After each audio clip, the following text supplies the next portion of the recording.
Welcome everyone. I'm Ivy Rivera. I'm a psychic medium and a Taino Arawak. Today's free mini class is on timing. When to make a move. How do you know when you should make a move? Life is sort of like a game of chess. And if you don't always understand what the opponent is about to do, or how to outsmart through multiple moves, or when you should make a specific move. If you don't understand these things, you're kind of at the mercy of the circumstance itself. And that should really never be happening. But I have found that most people, well into their older age, have no concept of this whatsoever, and I never really hear anybody talk about it very much. So today we're going to be breaking down the 3 different ways that people make decisions and when it is best to make a decision. From what place should you be making that decision and how to do that more often.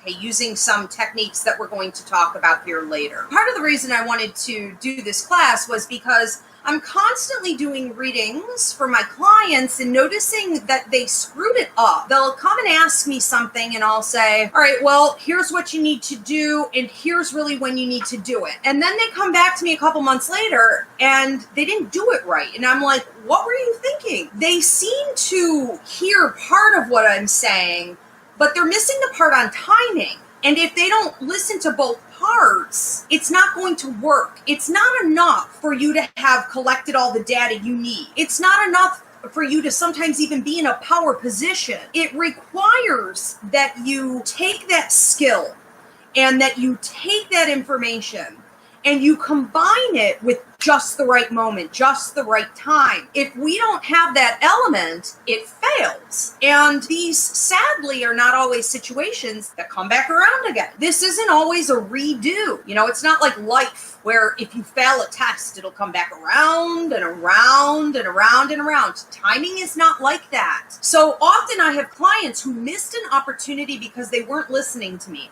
And I realized in the last year or so, maybe I should be louder. Essentially, it's this. I can give you a timeline. I can tell you when exactly your strategy is going to work. But I cannot help you in those moments when your emotion is taking over and convincing you that you should jumpstart, that you should pull the trigger too quickly. And I can't be there in those moments when your logic is overrunning you and your better judgment. And you're overthinking something, or you so badly want to stop thinking on it and trying to fix it yourself from a place of ego that you decide, okay, I'm just going to make a move. I can't be there in those moments. I used to be a personal trainer and I would tell my clients, I'm not going to be there at 3 a.m. to pull the cookie dough out of your hands. You have got to learn self-control and do this yourself. I will also get clients who repeatedly come back to me and ask the same thing over and over and over and over again. And it's like, I don't know what else you want me to tell you. I am telling you the truth. I'm not going to tell you anything other than the truth. And that means that you can only have this breakthrough at this particular time. So time, in a lot of ways, it's a non-negotiable. And we have to learn to navigate it. Let's break down what happens here, all right? We have emotional timing. That means that people will choose to be overrun by their feelings in order to get through a situation faster, typically. Here's something I'm always saying. Get comfortable being uncomfortable. Get comfortable in the discomfort. Stop crawling out of your flesh all the time. Stop feeling like circumstances need to be better, that they need to be more. If you learn to live in the present moment more, then you will be able to control the discomfort. If you learn to live in the here and now and not be so worried about the future that you're nervous and anxious, and you're not living in the past, so you're heavy and low and depressive. If you can be present, you can allow yourself to have peace, even in that discomfort, even though you want something very, very badly. Now, I would say that there is no more important place to learn this than in love, in relationship with others, especially in romantic partnership. You've got to cool your jets. You have got to stay calm and center. Can't want more from a love partner. You can't want it to turn into something more than what it is. You can't compromise yourself. You shouldn't be.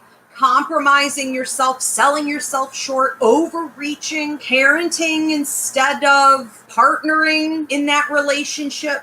Any relationships, though, with their children. They overgive, they overcompensate, they helicopter, they don't know how to let their kids fall on their faces and pick themselves up. People that are really making decisions from a place of emotion all the time are going to see this wreak havoc on their life. You will make very few decisions that turn out well because you're coming from your feelings. We have to own our feelings. We have to understand that our feelings are fickle. They come and go, and they are never really matching up with our intuition. We just did another free mini show called Emotion versus Intuition, how not to make decisions. And we talked about how emotions will steer you wrong, but your intuition never lies. Energy never lies. Your gut instinct is always accurate. So when we're talking about you feeling very much like you want something, I think one of the easiest things for you to do is to pull back and say, what is it that I need so bad right now? What is it that I want so much right now? And I think you need to make peace with that. You need to go inside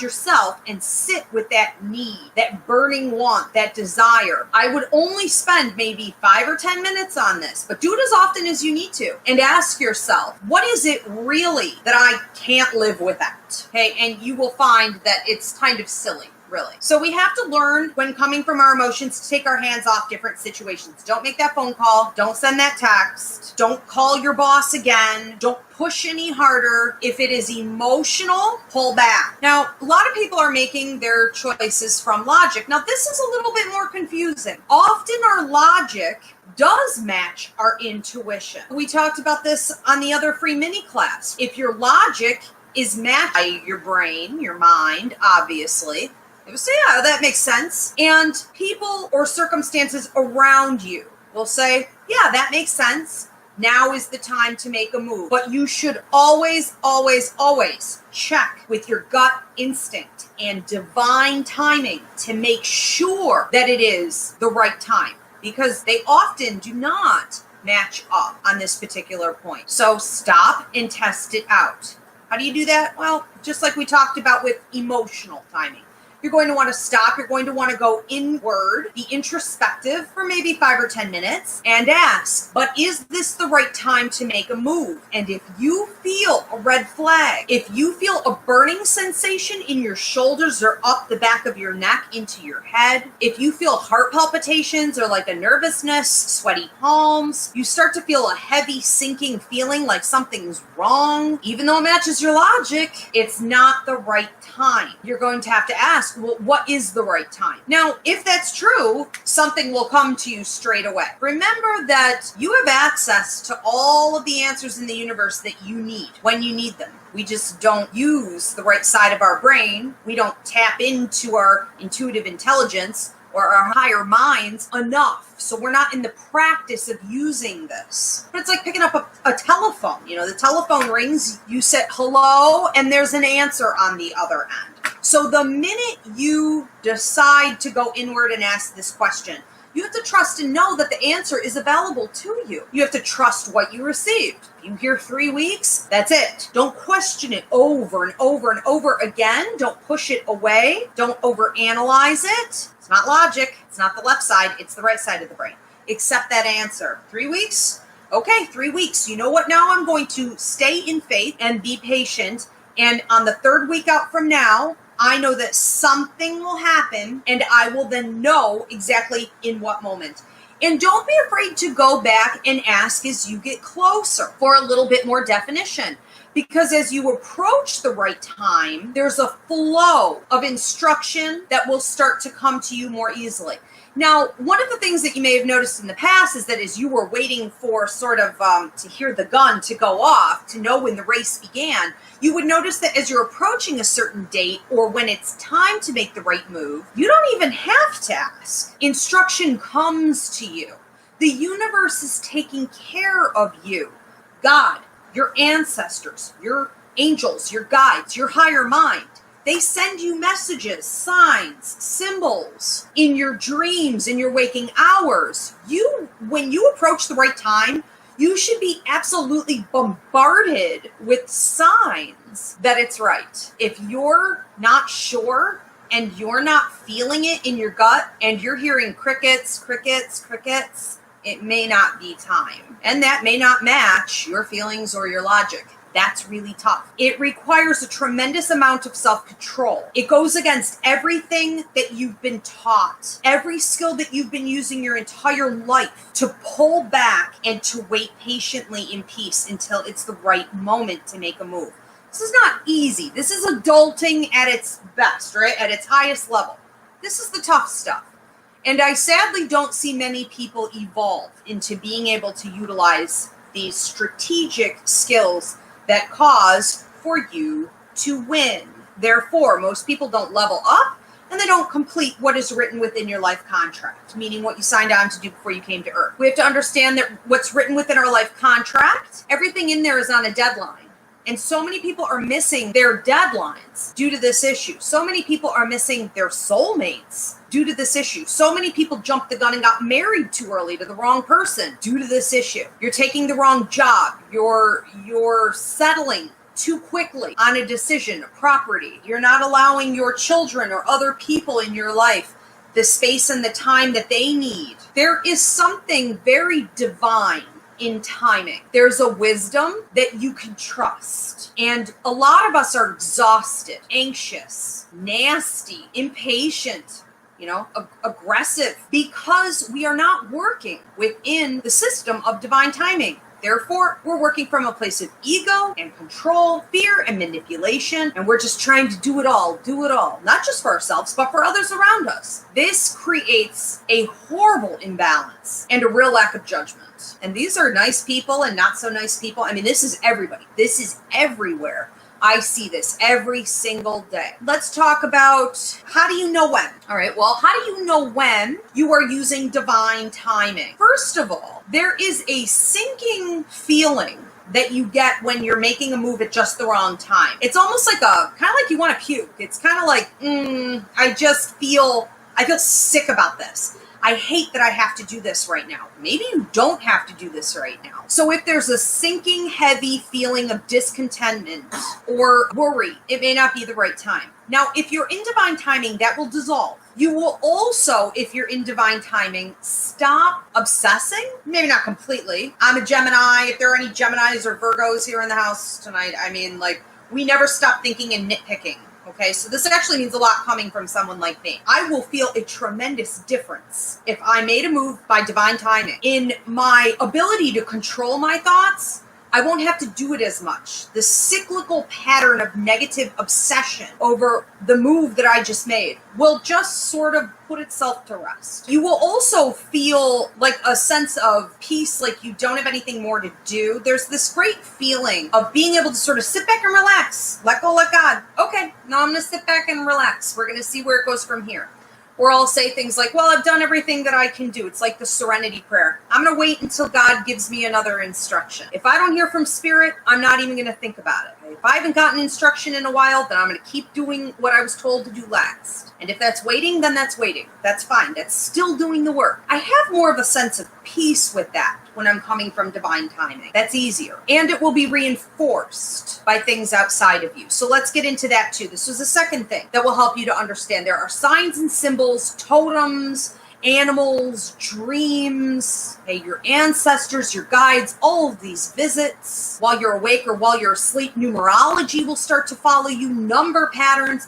You will get a ton of reminders from the world around you through symbology that you're on the right track.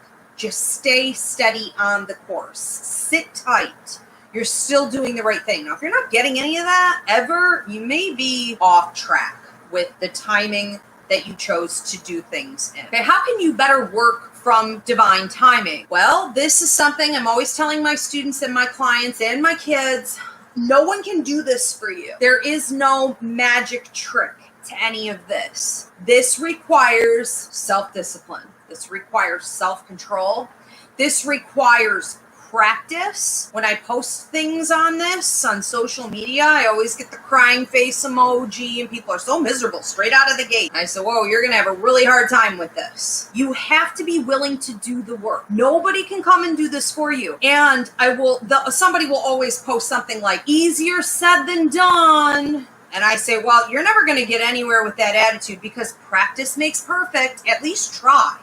Now, the more you try, the more you get it under your belt and you know it in your bones. Next time you have to do it, it becomes a little bit easier and a little bit easier and more comfortable. That's it. It's self-discipline and it's a lot of practice. How can you help yourself to do that? Control your emotions. Because your emotions, even if you're a logical person, the majority of the time, your emotions are probably going to be the most difficult for you to control. They will have you convinced that you must make a move right now. It's like a burning, like a fire. You know, you feel like, I got to put this fire out. And the only way to do it is to make a move, to say this thing, to make this decision, right? So you must control your emotions, or this really isn't going to work. Now, people say, well, how do you know? That's easier said than done too. Yeah, but again, that's just practice. How do you control your emotions? Stop giving them so much attention. Okay, we were trained in the 60s and the 70s that you should follow your bliss and you should follow your feelings, and your feelings never lie. Your feelings almost always lie, actually. Okay, that's a terrible idea. You have to go back and watch the other video. What was the other video? Feelings versus intuition. Okay, go back and watch the other video. I go for like an hour. I talk about this. You have to stop them dead in their tracks and replace them. So we have tools on there to help you do that. Okay, so one of the things that you guys can do for homework, I want you to think back on a time. If you look at your love life, this should be an easy area. If you look at a hasty decision you made in your work or money, this should be an easy area. Okay, or if you are a little bit a victim or the martyrdom syndrome with you in relationships, especially with your children, where maybe you overhelp or you're an enabler,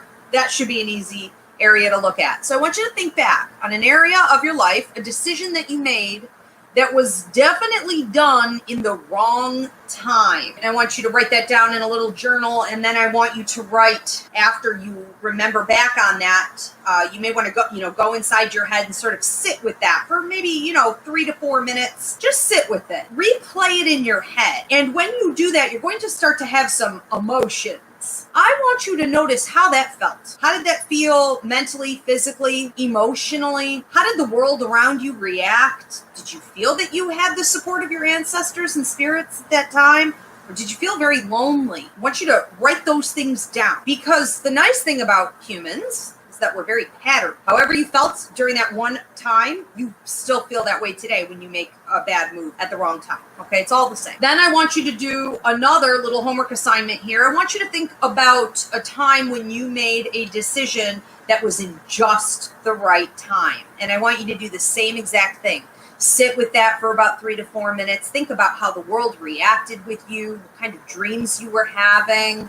Numerology, symbology. Did you feel supported by your ancestors? How did you feel physically, mentally, emotionally? And notice if the turnout on that decision that you made wasn't 10 times bigger in prosperity than the one you made at the wrong time. So we always see a bigger turnout if we're making a move in divine timing. I say it's like tenfold. Remember that your guides are your best friends. And I mean this quite literally. When you were a child, typically between 3 and about 6 years old, you would have had an imaginary friend, or 5, okay? Because we get 5 guides appointed to us. But usually you had one, very special one. And it would have taken the form of a blanket or a stuffed toy or an object. And then when you were about 5 years old, the right side of your brain started to develop more. You would have started to tap more into the right side, and your dog or your blanket or whatever it was would have become an invisible friend, an imaginary friend. Well, that was your joy guide. Your joy guide is your right-hand man or woman. We have a class called Meet Your your guides up on the website. Okay? You really need this. Your guides are there to tell you when exactly you are supposed to make a move, and you should check with them every single day. I check in with my guides like a tick. I don't even think I notice how many times I do it anymore throughout the day. But I always spend about 10 to 15 minutes in the morning with them as a group, as a meeting, as a team. And I will ask, what do I need to know today? When do I make moves? And is there anything I should watch out for? And they will tell me. Your joy guide is your imaginary friend when you're a kid, never left, but did change form for you a little bit. And that's the one that you're going to want to stay in touch with really, really closely. That is the closest one. However, if you are about to make a move in a relationship, you would really want to call in your relationship guide. If you're about to make a move with your work or money, or about something in your life contract, you're going to want to call in your work and money guide. Okay, if you're about to do something like book a surgery, or should I take this medication and when, or, I'm involved in this situation, but it's a major, major risk. When should I do it? You're going to call on your protector guide. For those of you that are making decisions in your life or within your life contract, and it involves you tapping into your past lives and who you were and the skill set that you attained during that time, or you want to bring healing to that past life. When? Call in your Akashic Record guide. Okay, so the Meet Your Guides class is going to break that down for you. But you really need to be sitting with your guides every day, but especially before you make a move. They will tell you if it's right or wrong. Okay, we don't have to reinvent the wheel here. We can use the system that we came to Earth with of help. They know what they're doing. If you're more advanced in light work or your intuition, okay, if you were abused as a child or you suffered any kind of neglect, you were raised maybe by an alcoholic parent, or anything like this, if you had a near-death experience, a lot of you don't even think of yourself as being advanced in this, but you really are. That immediately moves you up to the highest level of intuition. So for you, you would have a stronger sense of discernment than the average person, right? Now, with discernment, I'm talking about understanding the difference between a negative, darker, low spirit in the universe versus a high vibrational spirit that is connected to the light, giving you a sign, giving you wisdom, giving you direction. So for those of you that are strong in discernment only, should you be using this last technique, you're going to ask for a sign from the higher up energies in the universe. I would ask for animal totems, in particular birds, and you want to see the birds flying from the left to the right. That is symbolic of a timeline from the past to the future. That is a go-ahead. If you see them going from the right to the left, that's a sign of going backward. That means it's not time. Okay, so ask for the animals to communicate with you. I would also ask for numbers, because numbers you can easily look up in numerology. Just Google it. You could also Google angel numbers, and you could find out what they're telling you through those numbers. Every number is a message and a direction.